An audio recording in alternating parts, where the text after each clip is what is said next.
Prezados alunos, damos prosseguimento ao nosso curso sobre falência e recuperação de empresa. Encontramos-nos nesta aula no estudo ainda da recuperação judicial.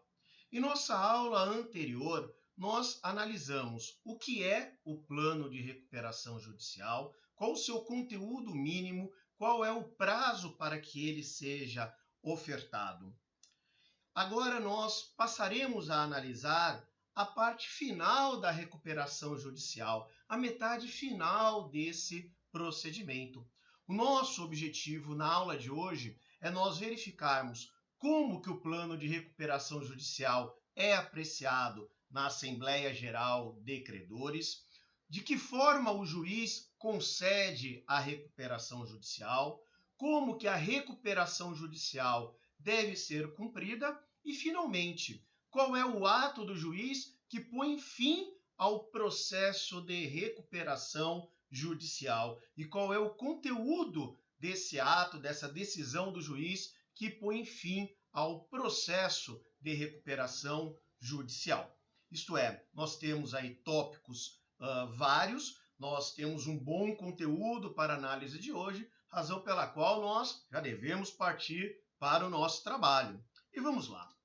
Nós vimos na aula passada que, uma vez apresentado o plano de recuperação judicial pelo devedor, podem os credores ou qualquer credor pode apresentar a sua objeção ao plano de recuperação judicial.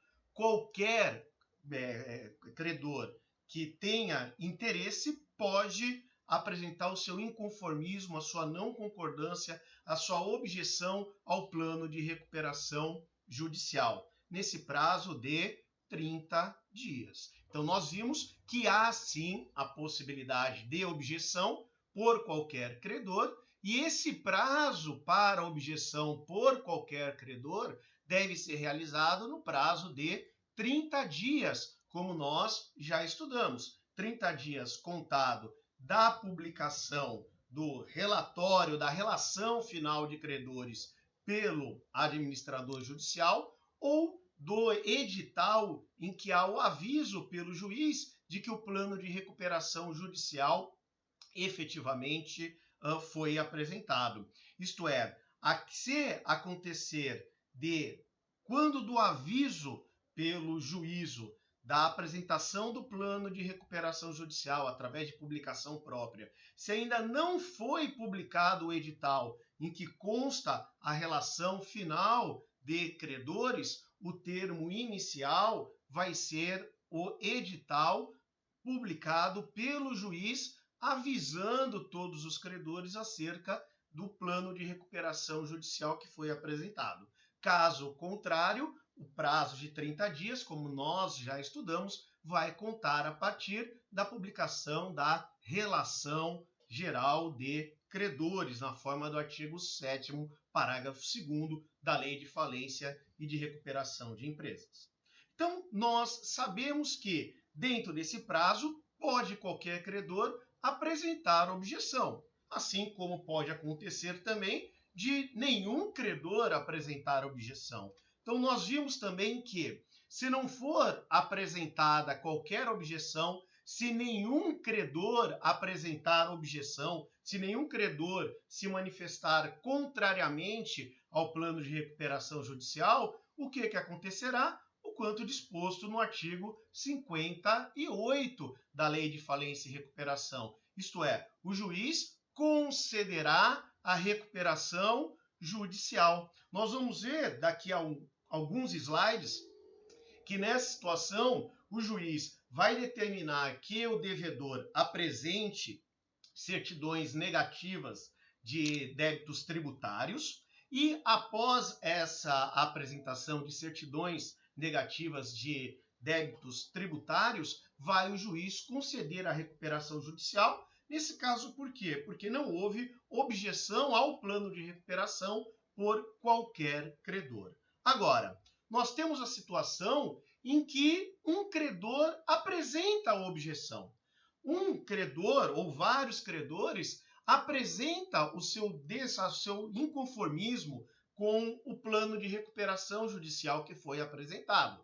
E uma vez havendo objeção de qualquer credor, não há escapatória. Caberá ao juiz convocar a Assembleia Geral de Credores. Se houver objeção por qualquer credor ao plano de recuperação judicial, deverá ser convocada a Assembleia Geral de Credores pelo juiz e será essa Assembleia Geral de Credores que irá decidir acerca desse plano de recuperação judicial. Quando que ocorrerá essa Assembleia Geral de Credores? Vejam que o juiz deverá convocar a Assembleia Geral de Credores em prazo que não exceda a 150 dias contados da data do deferimento do processamento da recuperação judicial.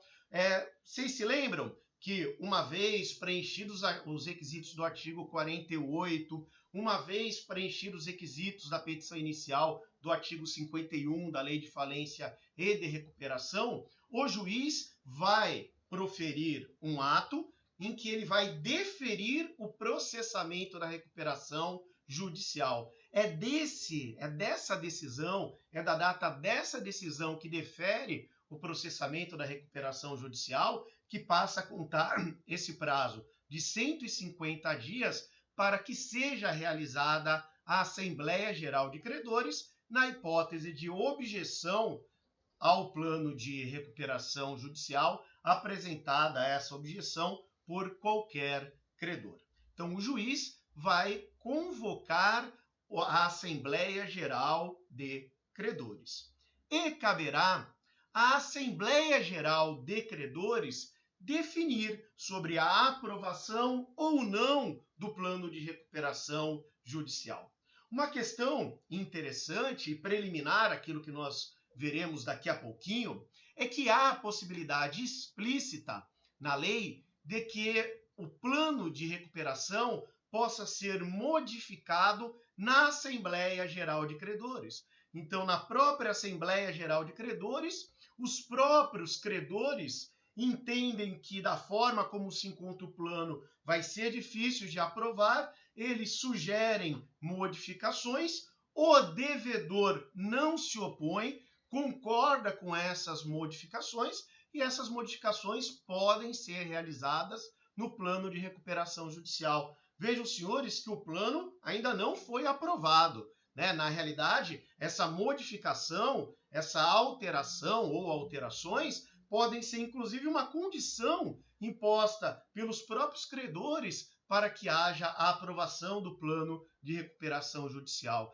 Então é possível a ocorrência de alteração ou de alterações do plano de recuperação judicial na Assembleia Geral de Credores. Mas o parágrafo 3º do artigo 56 é muito claro que essas alterações podem ocorrer desde que as modificações não impliquem em diminuição de direitos exclusivamente dos credores ausentes, isto é, aqueles credores que não estão na Assembleia Geral de Credores, eles, em razão dessas alterações, são os únicos prejudicados. Isso não pode acontecer. E aí essas alterações não seriam lícitas. Então, pode haver alteração no plano de recuperação judicial na Assembleia Geral de Credores, desde que haja concordância do devedor e que essas modificações, essas alterações, não gere prejuízo tão somente, exclusivamente aos credores que estão ausentes, que não foram à Assembleia Geral de Credores. Bom, mas como é que ocorre a apreciação do plano de recuperação judicial pela Assembleia Geral de Credores? Bom, temos aqui relembrando, temos que relembrar algo bastante importante. Nós já vimos que na Assembleia Geral de Credores, os credores, eles são organizados em 4 classes. As 4 classes de credores da Assembleia Geral de Credores. Que classes são essas? Primeira classe, a classe 1, é a classe dos titulares de créditos derivados da legislação trabalhista, ou então de créditos que têm origem em acidentes do trabalho. Então, esta é o que nós vamos chamar de classe 1, a classe 1 de credores. Credores que têm os seus créditos derivados da legislação do trabalho ou decorrentes de acidentes do trabalho. Nós temos uma segunda categoria, que nós vamos chamar aqui de categoria 2, que é a categoria dos credores com garantia real. Credores cujos créditos tenham direito real de garantia, como hipoteca, como penhor, entre outras modalidades de direitos reais de garantia. Temos a terceira classe, que é a classe composta pelos titulares de créditos quirografários, de créditos com privilégios especiais, com privilégios gerais ou credores com créditos subordinados. Esta é a classe 3. E temos a classe 4. A classe 4, que é formada por credores titulares de créditos junto ao devedor, e esses credores, eles se enquadram como microempresa ou como empresa de pequeno porte. E aí a sua característica vai levá-lo ao enquadramento do seu crédito e da sua própria condição na classe 4 de credores representados na Assembleia Geral de Credores. Então, em regra, nós temos essas 4 categorias, nós temos essas 4 classes de sócios, de credores na Assembleia Geral de Credores. Pode acontecer de, numa situação ou outra, não existirem credores de uma ou de algumas classes. Isso é perfeitamente possível acontecer. Por exemplo, o devedor não tem nenhum débito de natureza trabalhista, ou não tem nenhum débito que seja garantido por direito real de garantia. Ele só tem credores quirografários e credores que se enquadram como microempresa ou empresa de pequeno porte. Nesse caso, nós só teríamos onde que nós estamos aqui? Nós teríamos somente 2 classes na Assembleia Geral de Credores. Bom, para que haja a aprovação do plano de recuperação judicial, para que o plano de recuperação judicial seja aprovado na Assembleia Geral de Credores, é necessário que todas as classes, que todas essas 4 classes, ou todas as classes que existirem de credores na Assembleia Geral de Credores, aprovem o plano de recuperação judicial que foi apresentado.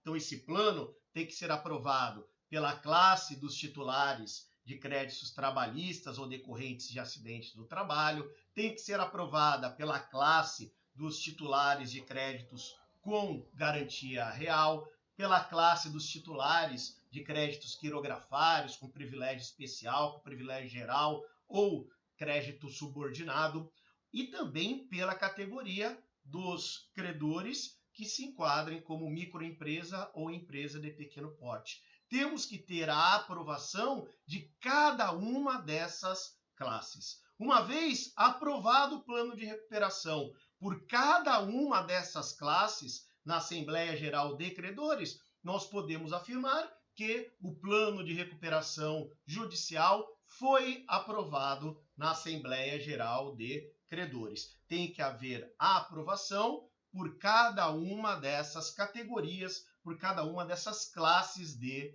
credores. Bom, mas, Denis, como que é feita essa votação? Como é que a categoria dos credores trabalhistas decide se vai aprovar ou não o plano de recuperação? Como é que a classe dos titulares de créditos com garantia real vai decidir, como é que os representantes dessa classe os componentes dessa classe, como é que eles vão decidir pela aprovação ou não do plano de recuperação judicial pela respectiva classe? Bom, para isso, pessoal, nós temos que ir ao artigo 45 da Lei de Falência e de Recuperação, da Lei 11.101, onde consta que, nas deliberações sobre plano de recuperação judicial, todas as classes de credores referidas no artigo 41, que são aquelas 4 classes, deverão aprovar a proposta. Agora, vamos à leitura do parágrafo 1º e do parágrafo 2º, deixando muito claro que aqui nós só faremos a leitura e no nosso próximo slide nós vamos começar a explicar isso de uma forma mais didática. Parágrafo 1º. Em cada uma das classes referidas nos incisos 2 e 3, então vejam, no inciso 2 do artigo 41, nós temos a classe dos credores com direitos reais de garantia. Então, os credores com garantia real é a classe 2. E a classe 3 é aquela classe que é formada pelos credores quirografários, pelos credores com privilégio especial, com privilégio geral, créditos subordinados. Então, em cada uma das classes 2 e 3, a proposta, isto é, o plano de recuperação judicial, deverá ser aprovado por credores que representem mais da metade do valor total dos créditos presentes à Assembleia e, cumulativamente, pela maioria simples dos credores presentes. Já vamos ver isso com mais cuidado, pessoal. Parágrafo 2º.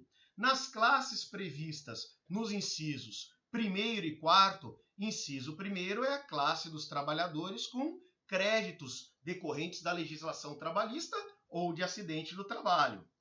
E na classe 4, nós temos a classe dos credores que se enquadram como microempresa ou empresa de pequeno porte. Então, nas classes 1 e 4 desta lei, a proposta deverá ser aprovada pela maioria simples dos credores presentes, independentemente do valor do seu crédito. Então, para as classes 1 e 4, o voto será por cabeça, isto é, por credor, independentemente de qual é o valor do crédito de cada um desses credores. Já para aprovação nas categorias, as classes 2 e 3, nós temos 2 requisitos. Primeiro, nós temos que ter o voto de credores que representem mais da metade,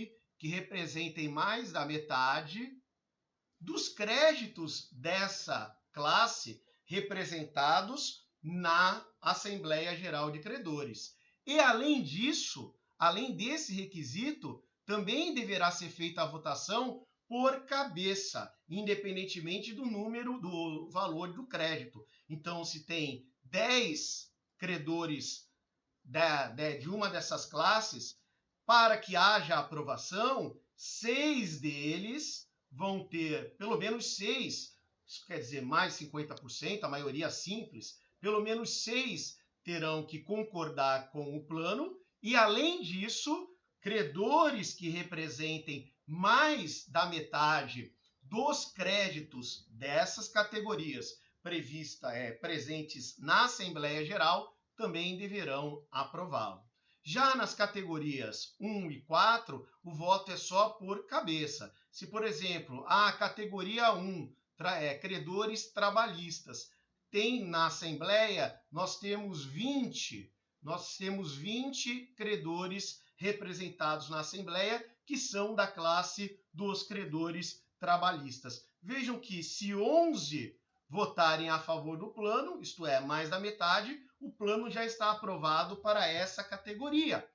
Pouco importa qual é o valor de crédito de cada um dos credores. Isto é bastante importante. A mesma coisa acontecendo para a classe 4, isto é, dos credores que se enquadrem como microempresários ou como empresários de pequeno porte. Se tem 20 desses credores presentes, na verdade, se mais da metade concordar com o plano, de 20. Se 11 concordarem, a classe 4, a classe dos credores que sejam microempresários ou empresários de pequeno porte, vai aprovar o plano de recuperação judicial. Então, vamos deixar isso um pouco mais claro.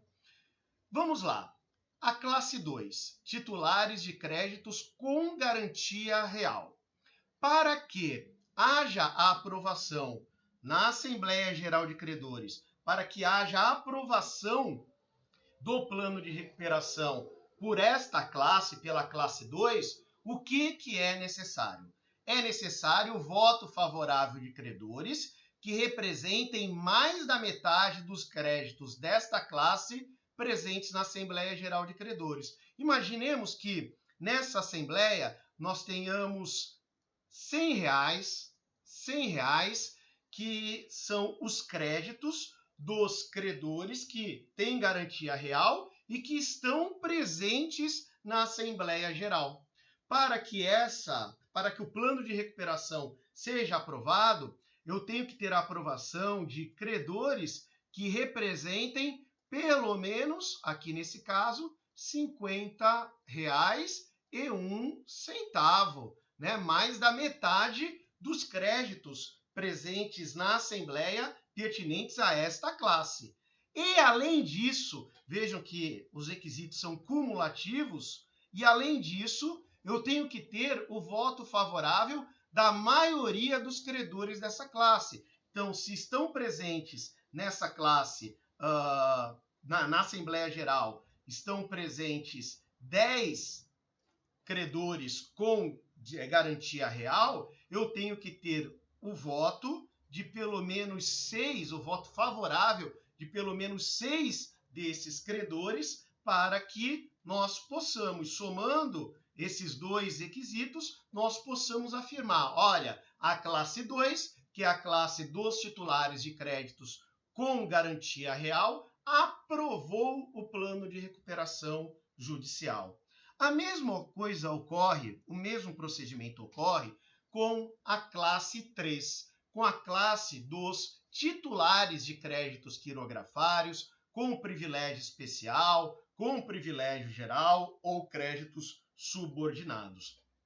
Para que esta categoria aprove o plano de recuperação, é necessário que nós tenhamos o voto favorável de credores que representem mais de 50% dos créditos pertencentes a essa classe presentes na Assembleia Geral de Credores. E mais, além disso, temos que ter também o voto favorável da maioria dos credores desta classe que estejam presentes na Assembleia. Então, se estão presentes na Assembleia 30 credores que sejam dessa classe 3, nós temos que ter o voto de 16 deles para que, juntamente com o preenchimento desse outro requisito, dessa outra condição, a classe 3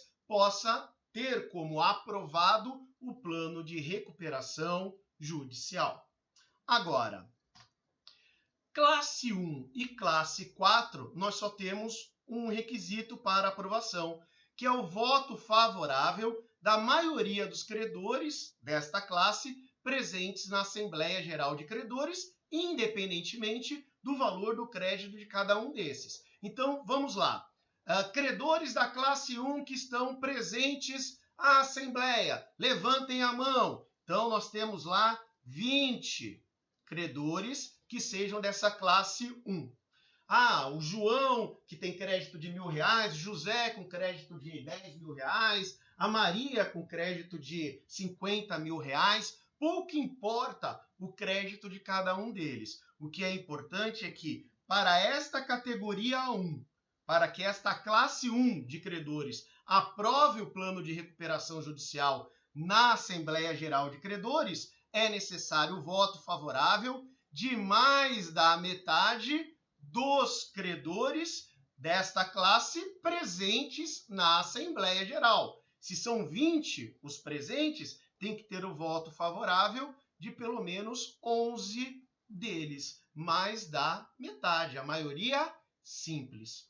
A mesma coisa ocorrendo com a classe 4, com a classe dos titulares de créditos enquadrados, como de microempresa ou de empresa de pequeno porte, para que haja aprovação do plano de recuperação judicial por essa classe, que nós estamos chamando de classe 4, é necessário o voto favorável da maioria dos credores desta classe presentes na Assembleia, pouco importando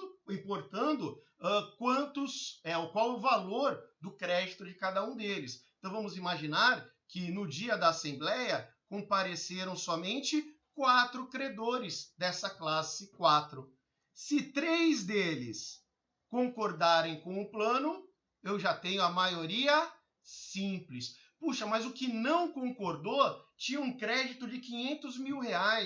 E os que concordaram, cada um tinha crédito de R$10 mil. Pouco importa, porque nessa classe o voto é exclusivamente por cabeça e independentemente do valor do crédito. Então vejam que para que esse plano de recuperação judicial seja dado como aprovado pela Assembleia Geral de Credores, é necessário que cada uma dessas classes aprove o plano de recuperação judicial nos moldes que nós aqui apresentamos. Agora, uma questão também que é pertinente, né? Colocamos aqui até como forma de observação, é o disposto no parágrafo 3º do artigo 45, no sentido de que o credor não terá direito a voto e não será considerado para fins de verificação de quórum se o plano de recuperação judicial não alterar o valor do seu crédito ou as condições originais de pagamento do seu crédito. Então, se eu, credor, não serei de forma alguma afetado pelo plano de recuperação judicial, eu não terei direito a voto e nem eu serei computado como um número a ser considerado para efeito de quórum de deliberação na Assembleia Geral de Credores. Temos, entretanto, uma exceção, pessoal. Qual é a regra? Havendo objeção ao plano de recuperação judicial por qualquer credor, quem vai ter que aprovar o plano é a Assembleia Geral de Credores. E na Assembleia Geral de Credores, nós temos como regra que todas as classes devem aprovar o plano de recuperação judicial para que ele seja efetivamente considerado aprovado na Assembleia Geral de Credores. Entretanto, pessoal, o parágrafo 1º do artigo 58 traz a possibilidade do juiz, mesmo que o plano não tenha sido aprovado pela Assembleia Geral de Credores, dá o direito, dá a possibilidade ao juiz de homologar, de conceder a recuperação judicial. É uma exceção. Então, se não foi aprovado o plano de recuperação judicial na Assembleia Geral de Credores, entretanto, nós temos essas 3 condições.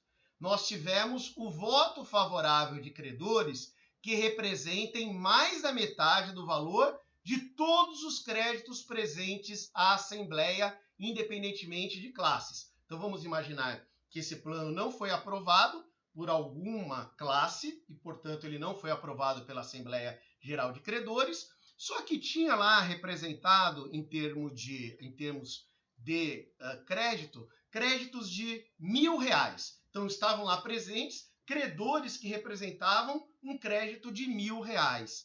E os que votaram a favor representam pelo menos R$500,01, mais da metade de todos os créditos presentes à Assembleia, independentemente da classe. Então, se isso acontecer, mais a aprovação por 2 classes de credores, isto é, que tenha havido a aprovação do plano por pelo menos 2 classes de credores. E se, em razão da formatação dos credores desse devedor houver somente duas classes, pelo menos uma dessas classes tenha aprovado o plano de recuperação judicial. Então, o segundo requisito é a aprovação de pelo menos duas das classes de credores, nos termos do artigo 45, ou caso haja somente duas classes com credores votantes, a aprovação de pelo menos uma dessas classes. E mais o terceiro requisito. Na classe que rejeitou, que não aprovou o plano de recuperação judicial, nós tivemos o voto favorável de mais de 1/3 dos credores. Então vejam que, se acontecer do plano de recuperação judicial não ser aprovado pelas 4 ou pelas todas as categorias representadas na Assembleia Geral de Credores, mas houver o preenchimento aqui está aqui nosso cursor, houver o preenchimento desses requisitos, o juiz poderá conceder a recuperação judicial, desde que sejam preenchidos todos esses requisitos e desde que o plano não implique tratamento diferenciado entre credores da classe que o houver rejeitado. Então, na verdade, se o plano trata de forma diferente os credores que formam a classe que rejeitou na Assembleia Geral de Credores a aprovação do plano de recuperação judicial, se houver um tratamento diferenciado entre esses credores pelo plano, o juiz, mesmo preenchidos esses 3 requisitos, o juiz não poderá conceder a recuperação judicial. Denis, que confusão! Quanta informação! A culpa não é do Denis, a culpa também não é da dona Regina, a mãe do Denis, né? A culpa é do legislador, que gosta de complicar, né? E nós acabamos tendo aí um caldo enorme de informações. Vamos avançar. Concessão da recuperação judicial. Já vimos como o plano de recuperação judicial é apreciado na Assembleia Geral de Credores. Agora vamos ao momento em que é concedida a recuperação judicial. Então, quando que a recuperação judicial ela vai ser concedida pelo juiz? Primeiro, quando não houver objeção ao plano de recuperação judicial por qualquer credor. Segundo, se houver a aprovação por todas as classes, se houver aprovação por todas as classes de credores na Assembleia Geral de Credores, ou se houver o preenchimento dos requisitos que nós vimos no artigo 58, parágrafo 1º da Lei de Falência e de Recuperação. Ocorrendo uma dessas 3 situações, o que o juiz fará?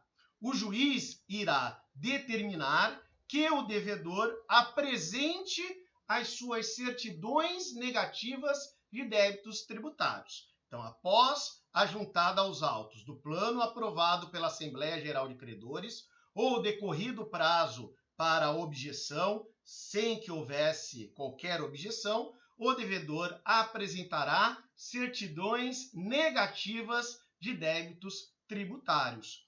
E, uma vez ocorrendo uma das 3 hipóteses de concessão da recuperação judicial, uma vez apresentadas as certidões negativas tributárias, o que vai acontecer? Vai acontecer o fenômeno do artigo 58 da Lei de Falência e de Recuperação Judicial. Isto é, o juiz concederá a recuperação judicial do devedor.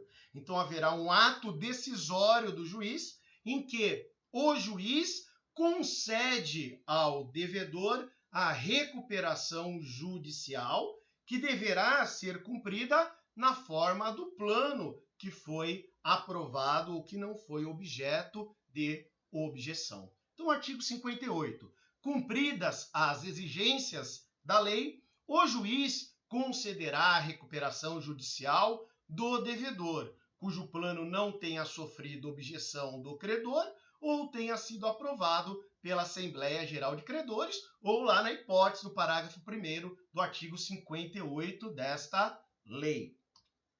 Bom, essa decisão do juiz que concede a recuperação judicial.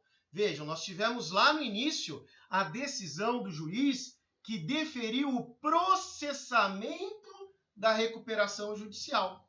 Agora, nós temos uma decisão do juiz que concede a recuperação judicial. Essa decisão, ela tem natureza jurídica de decisão interlocutória. Ela não tem natureza de sentença. Ela tem natureza de decisão interlocutória. Ela não extinguirá o feito. O feito continuará a existir. Isto em razão do que é disposto no próprio artigo 59 da Lei de Falência e de Recuperação de Empresa. Esse artigo 59 determina que, contra a decisão que concede a recuperação judicial, cabe o recurso de agravo de instrumento. Se cabe agravo de instrumento, é porque nós estamos nos referindo à decisão interlocutória e não à sentença, porque se sentença fosse, caberia o recurso de apelação. E quem é que pode interpor este recurso de agravo de instrumento? Quem que pode interpor recurso objetivando reformar ou invalidar essa decisão que concede a recuperação judicial? Quem vai ter a legitimidade para recorrer? Qualquer credor ou o Ministério Público. Qualquer um deles pode interpor agravo de instrumento contra a decisão que concede a recuperação judicial. Prosseguindo, pessoal. Novação dos créditos.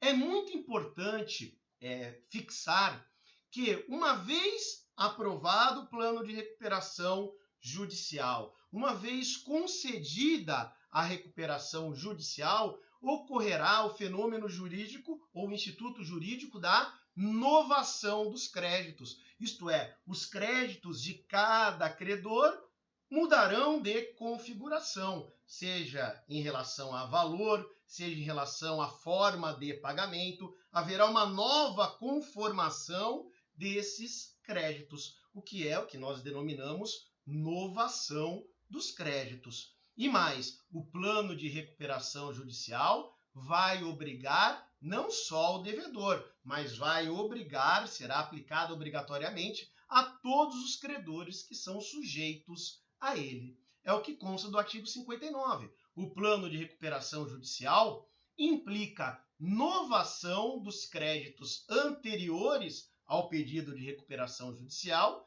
e obriga o devedor e todos os credores a ele sujeitos, isto é, todos os credores que fazem parte do plano de recuperação judicial, todos eles estão sujeitos ao cumprimento do plano, isto é, ao cumprimento dos seus créditos de acordo com o plano que foi homologado, que foi objeto de concessão de recuperação judicial pelo juízo competente. Agora, também gostaria de deixar aqui só uma observaçãozinha, porque nós vamos ver o seguinte. Se no prazo de 2 anos contado da data da concessão da recuperação judicial, se dentro do prazo de 2 anos a contar da decisão do juiz que concede a recuperação judicial, se dentro desse prazo de 2 anos o devedor descumprir alguma obrigação, o que ocorrerá? Ocorrerá a convolução da recuperação judicial em falência. E ocorrendo isso, o que vai acontecer? Todos os créditos passam a retornar ao status quo ante, isto é, passam a voltar a ter as características que eles tinham antes do plano e da recuperação judicial. Vai-se tão somente abater o valor que já tenha sido pago durante o cumprimento parcial do plano de recuperação judicial. Então ocorre essa novação com a concessão da recuperação judicial, mas se houver descumprimento nesse prazo de 2 anos, essa novação ela se desfaz. Isso é um detalhe importante, pessoal.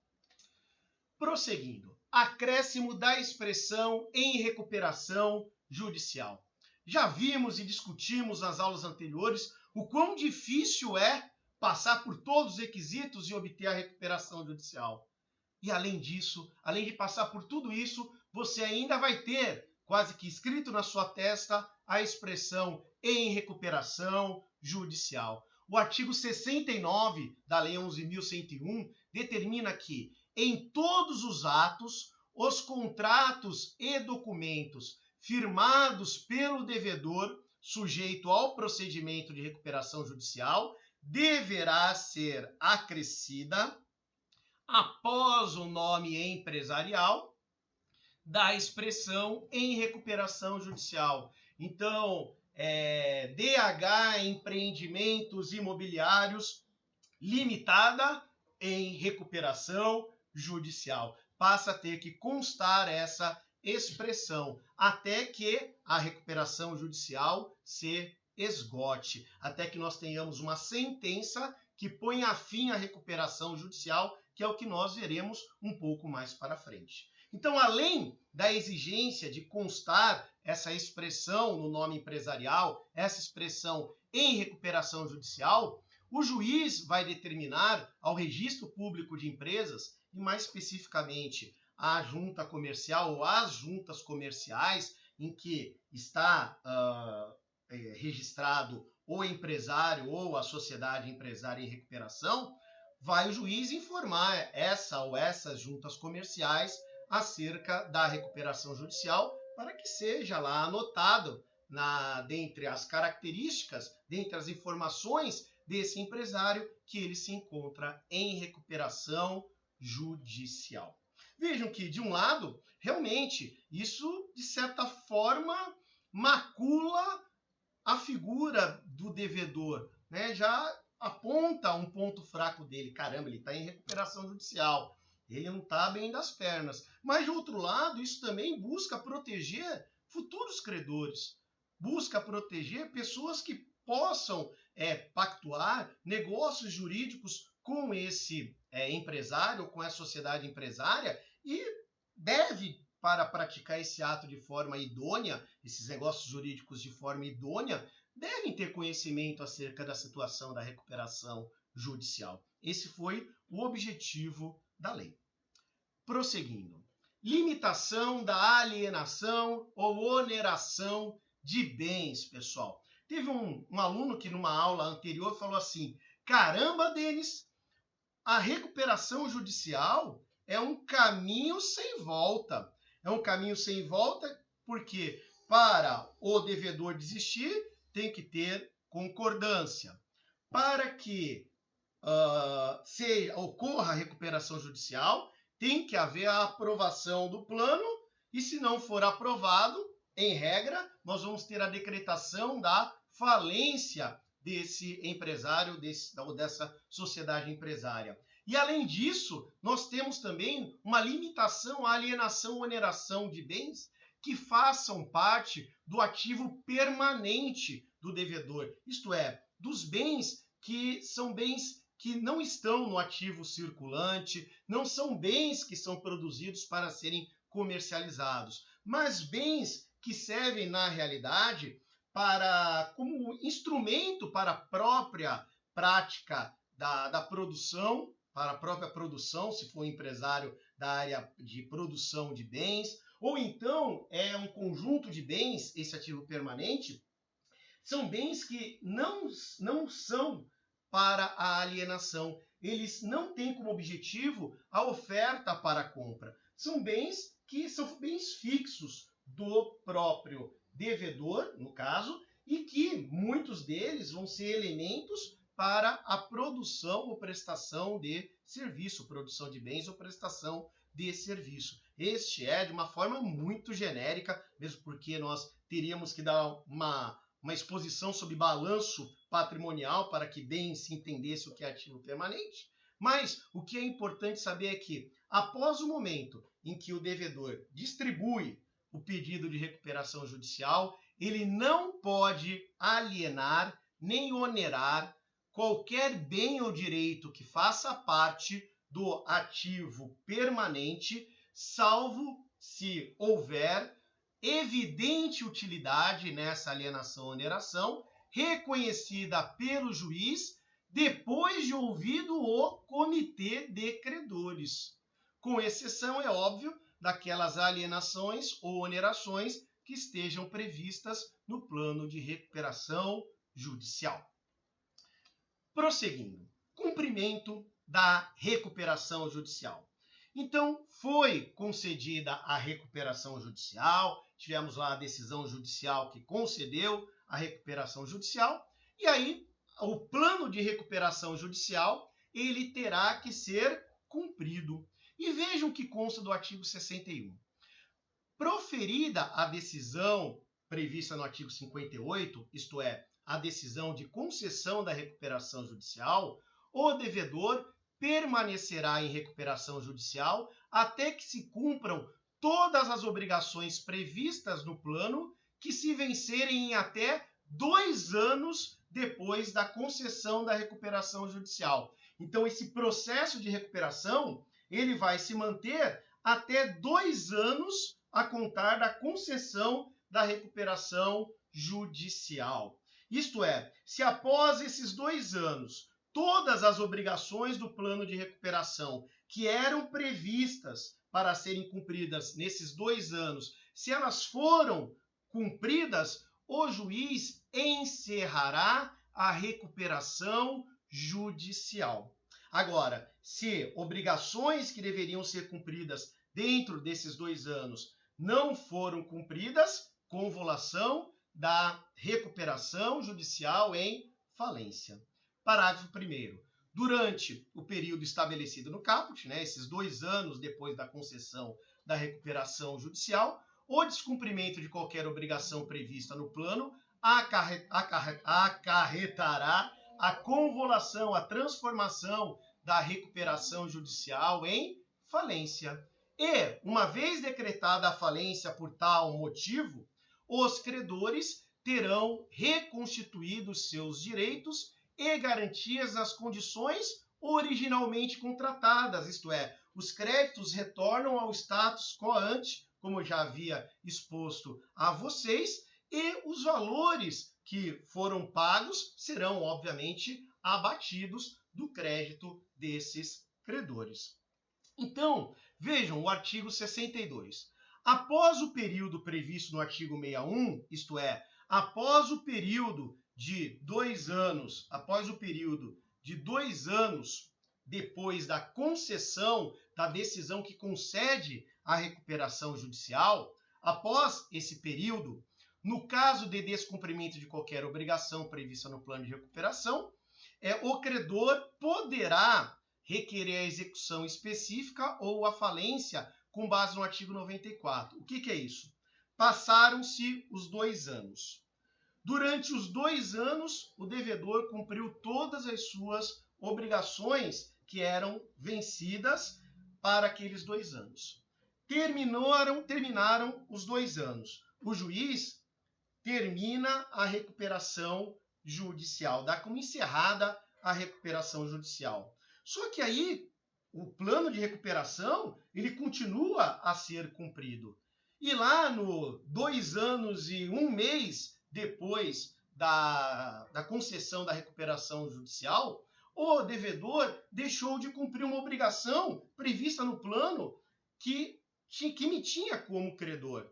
O que eu posso? Eu posso requerer a reabertura da recuperação judicial para a decretação da falência? Não. O que eu posso é executar esse valor, eu posso propor uma ação de execução do título executivo judicial, porque o plano devidamente homologado, e mais especificamente a decisão que concede a recuperação judicial, ela é título executivo judicial.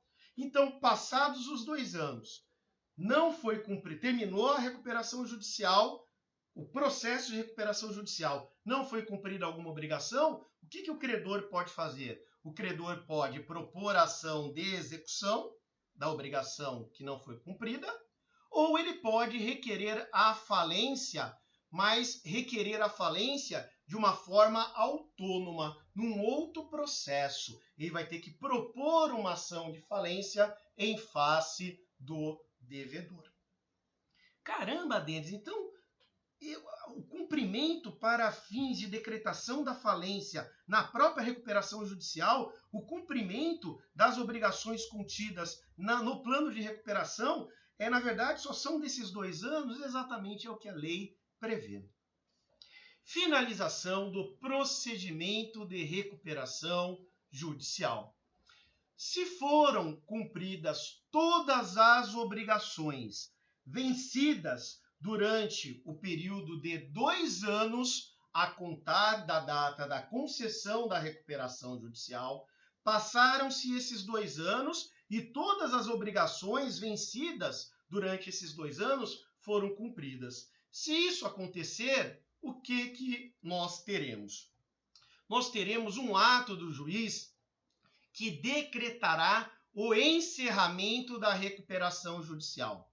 Então, o artigo 63 da Lei 11.101 determina que, cumpridas as obrigações vencidas no prazo de 2 anos, lá do artigo 61 dessa lei, o juiz decretará por sentença o encerramento da recuperação judicial, isto é, depois desses 2 anos, cumpridas as obrigações vencidas durante esses 2 anos, o juiz vai prolatar uma sentença e essa sentença vai encerrar a recuperação judicial. Vejam que esse ato, essa decisão, tem natureza jurídica de sentença. Contra ela cabe a apelação. E nessa sentença em que é decretado o encerramento da recuperação judicial, o juiz vai determinar o pagamento do valor que ainda falta pagar de honorários ao administrador judicial.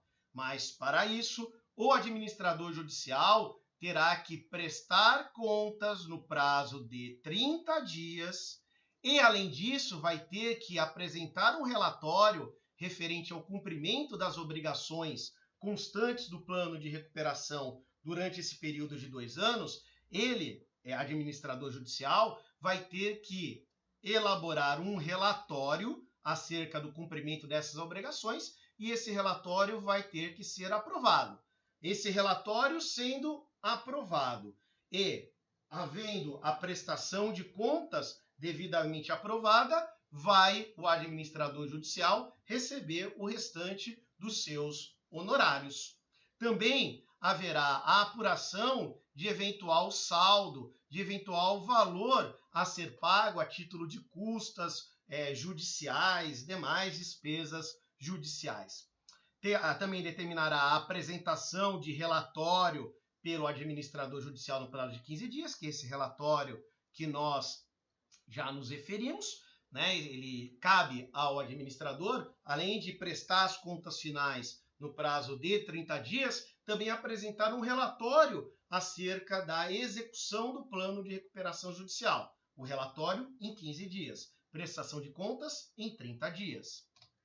Além disso, o juiz vai determinar a dissolução do comitê de credores, a exoneração do administrador judicial e vai comunicar ao registro público de empresas, né? Faltou o D aqui, ao registro público de empresas, isto é, a junta comercial ou juntas comerciais, onde esse empresário ou sociedade empresária em recuperação tinha sua sede e suas filiais, e essa comunicação vai ser exatamente para, inclusive, se retirar, né, a menção da recuperação judicial. Por quê? Porque ela já foi encerrada. Então, vejam, senhores, que aqui nós terminamos a análise da recuperação judicial. Em nossa próxima aula, nós estudaremos o plano de recuperação judicial para microempresários e empresários de pequeno porte e estudaremos também a recuperação extrajudicial.